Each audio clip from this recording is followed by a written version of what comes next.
오늘의 말씀 욥기 21장 17절부터 34절 말씀. 하나님 아버지, 수요일 아침 이 시간에도 주님의 은혜를 삼함으로 주 앞에 나오게 하시니 감사합니다. 이 시간에도 우리 모두에게 말씀을 통해 하나님의 음성을 들려주옵소서. 예수님의 이름으로 기도합나이다. 아멘. 할렐루야. 성교 성도 여러분, 오늘도 하나님의 은혜와 평강이 가득한 하루가 되시길 축복합니다. 오늘 우리에게 주시는 하나님의 말씀은 욥기 21장 17절에서 34절까지의 말씀입니다.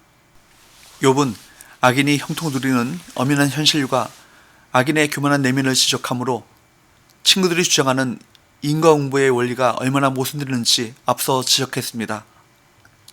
욥의 질문이 이어집니다. 17절 18절 악인의 등불이 꺼짐과 재앙이 그들에게 닥침과 하나님의 진노하사 그들을 곤고하게 하심이 몇 번인가. 그들이 바람 앞에 건물같이 폭풍에 날려가는 겨같이 되었도다. 또한 하나님의 심판이 악인의 자손들에게 임할 것이라는 친구들의 주장도 반박합니다. 19절에서 21절 하나님은 그의 죄악을 그의 자손들을 위하여 쌓아두시며 그에게 갚으실 것을 알게 하시기를 원하노라. 자기의 멸망을 자기의 눈으로 보게 하며 전능자의 진노를 마시게 할 것이니라. 그의 달수가 다하면 자기 집에 대하여 무슨 관계가 있겠느냐. 욥은 또한 하나님의 심판이 악인의 자손들에게 임할 것이라는 친구들의 주장도 반박합니다. 악을 행한 당사자가 벌을 받지 않으면 아무 소용이 없기 때문입니다. 22절 그러나 하나님께서는 높은 자들을 심판하시나니 누가 능히 하나님께 지식을 가르치겠느냐. 욥은 하나님이 임의로 높은 자들을 심판하시기 때문에 그분의 거룩한 지식을 가르칠 수 없음을 강조합니다. 그렇기에 욥은 23절에서 26절까지의 말씀에서 평안 가운데 죽어가는 사람과 고통 가운데 죽어가는 사람이 엄연히 존재하는 현실을 대조하므로 하나님의 섭리를 인간의 머리로 다 이해할 수 없음을 주장합니다.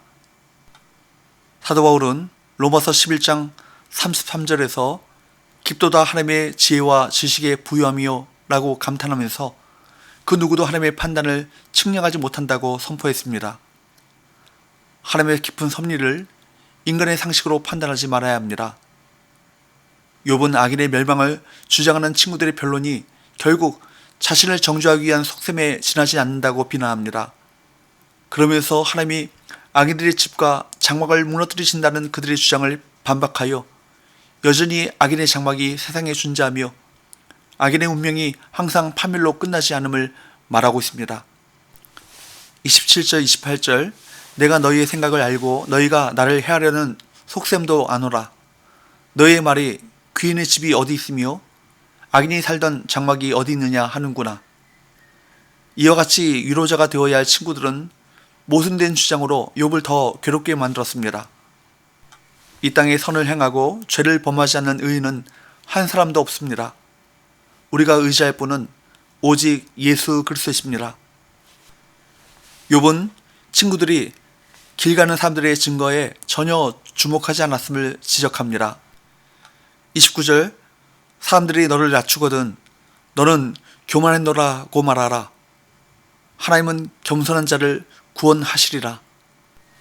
욥은 길 가는 사람들, 즉 상인이나 여행자들처럼 세상의 많은 일을 경험한 사람들에게 질문한다면 이들은 악인이 심판을 받고 사라진다는 주장에 반대할 것이라고 확신합니다. 악인이 특별히 멸망을 당하고 악인이 더 큰 심판을 겪기는커녕 오히려 그들은 죽음의 순간조차 큰 영광을 얻는 것이 현실이라고 합니다. 30절 31절 악인은 재난의 날을 위하여 남겨둔 바 되었고 진노의 날을 향하여 끌려가느니라. 누가 능히 그의 면전에서 그에게를 알려주며 누가 그의 소행을 보응하랴. 30절의 히브리어 본문을 직역하여 해석하면 이렇게 해석될 수 있습니다. 악인은 재난의 날에 보존되고 진노의 날에 남아있다. 즉 친구들이 말하는 것처럼 악인들은 하나님의 심판을 받고 멸망하지 않습니다. 이 주장은 31절에서도 나타납니다.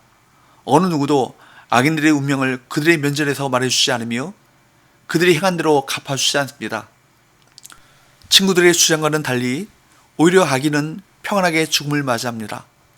32절, 33절 그를 무덤으로 메어가고 사람이 그 무덤을 지키리라. 그는 골짜기의 흙덩이를 달게 여기리니 많은 사람들이 그보다 앞서갔으며 모든 사람이 그의 뒤에 줄지었느니라.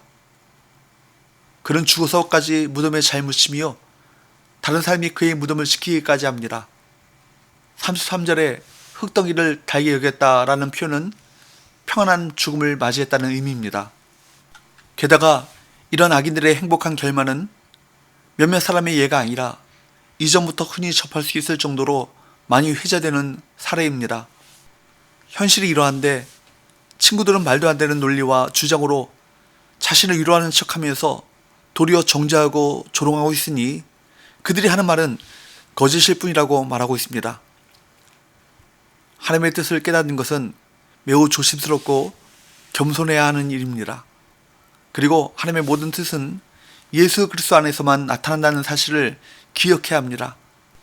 내 삶의 지식과 경험을 마치 하나님의 뜻인 것처럼 가르치고 전하는 일은 욥의 친구들이 전한 헛된 위로이며 거짓된 가르침과 같을 뿐입니다.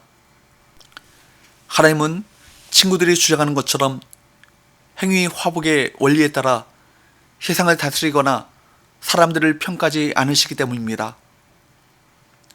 세상에는 항상 모순과 불공평이 존재합니다.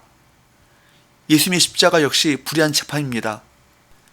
그러나 하나님은 그 죽음을 통해 부활의 승리를 이루셨습니다.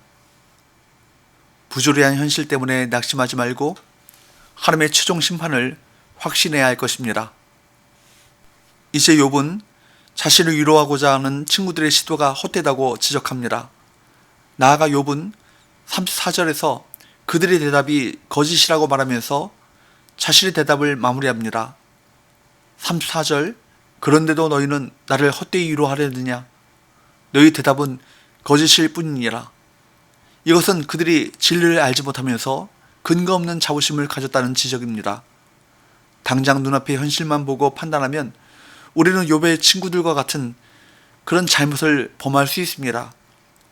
하나님의 관점으로, 영혼의 관점으로 보는 안목을 지녀야 할 것입니다. 욥은 악인들도 번영을 누리며 살다가 영광스럽게 죽어간다고 말합니다. 반대로 의인들이 불행한 일을 겪는 현실의 모순을 언급하고 있습니다. 그러나 여러분, 우리는 현세의 삶으로 모든 것을 판단할 수 없습니다. 마지막 날에 모든 것을 심판하실 주님을 바라보는 시선이 그래서 필요합니다. 눈에 보이는 것에 집중하면 우리의 판단은 늘 왜곡될 수밖에 없습니다. 로마서 8장 18절 말씀처럼 현재 성도들이 거룩한 뜻을 따라 당하는 고난은 장차 우리에게 나타날 영광과 비교할 수 없음을 기억하시며 오늘도 현실을 바라보면서 낙심하지 말고 하늘의 영광을 바라보며 꿋꿋이 믿음으로 승리하는 하루가 되시기를 주님으로 축복합니다. 기도합시다. 하나님 아버지, 하나님께서 마지막 날에 악인을 반드시 심판하심을 믿습니다. 그날이 더디게 온다고 잠들지 않게 하시고 하나님의 때를 바라보며 깨어있게 하여 주옵소서. 아직도 주님을 모른 채 심판을 향해 내달리는 영혼들을 구원하는 일에 최선을 다하게 하셔서 주님의 마음을 기쁘게 하는 성도들이 되게 하여 주옵소서. 예수님의 이름으로 기도합나이다. 아멘.